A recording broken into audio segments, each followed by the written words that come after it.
ఈ రోజే డౌన్లోడ్ చేయండి. మీ ఫేవరెట్ షోస్ చూడండి. ఆ యమ్మి బతికుండగా నీకా ఇంట్లో అంతటి స్థాయి ఎప్పటికీ రాదమ్మే. అది బతికుండాలిగా.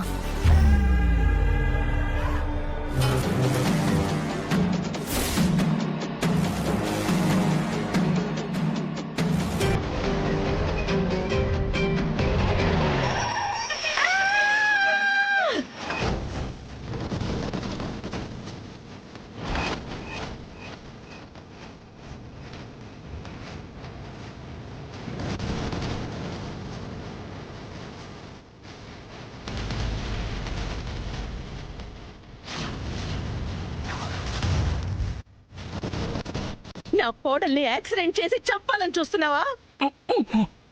ఎవరు చెప్తే ఈ పని చేస్తున్నావు? చెప్తా మేడం, చెప్తా. ఈ నంబర్ గల ఆవిడ ఫోన్ చేసి ఈవిడ్ని చంపమని చెప్పింది.